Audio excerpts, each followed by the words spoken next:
حضرت عمر بن خطاب رضی اللہ تعالیٰ عنہ فرماتے ہیں، جب آدمی نماز میں ہوتا ہے تو گویا وہ بادشاہ کے دروازے پر دستک دے رہا ہے، اور جو شخص ہمیشہ کسی بادشاہ کا دروازہ کھٹکھٹاتا رہے تو کبھی نہ کبھی تو دروازہ کھل ہی جاتا ہے۔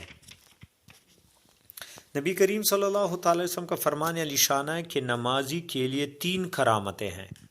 نمازی جب نماز کے لیے کھڑا ہوتا ہے تو اس کے سر سے لے کر آسمان تک رحمت الہی کی گٹھا چھا جاتی ہے اور نیکیاں بارش کی طرح برسائی جاتی ہیں۔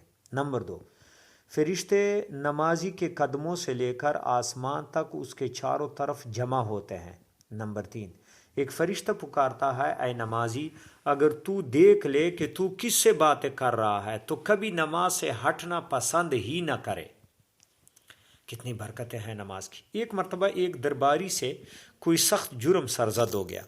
اس جرم کی پاداش میں بادشاہ نے حکم دیا کہ 24 گھنٹے کے اندر اندر اس کا ملک چھوڑ دے۔ درباری گھر لوٹ آیا اور پریشان ہو کر بیٹھ گیا کہ 24 گھنٹے کے اندر ملک کیسے چھوڑ دوں۔ اس کی ایک لڑکی تھی، وہ بے حد عقل مند تھی۔ کہنے لگی، ابو جی، آج یوں حیران اور پریشان کیوں بیٹھے ہیں؟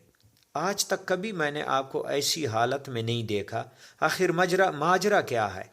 شاید میں آپ کی کچھ مدد کر سکوں۔ اس نے اپنی بیٹی سے کہا، اے میری لخت جگر، آج تو جی بھر کے میرا دیدار کر لے اور آج جی بھر کر مجھ سے باتیں کر لے، کیونکہ اب میں تجھ سے جدا ہونے والا ہوں۔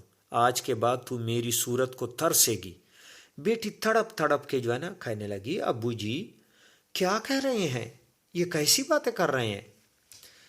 اس کے باپ نے کہا، بیٹی تو جو ہے نا میرا دیدار کر لے، مجھ سے ایک جرم سرزد ہو گیا ہے اور اس جرم کی سزا مجھے ملنے والی ہے۔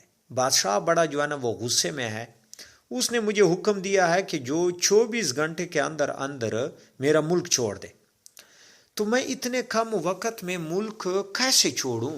لازمی بات ہے، بادشاہ کے پولیس ہے، انہوں نے مجھے جہاں بھی جو ہے نا وہ پکڑ لیا تو انہوں نے مجھے مار دینا۔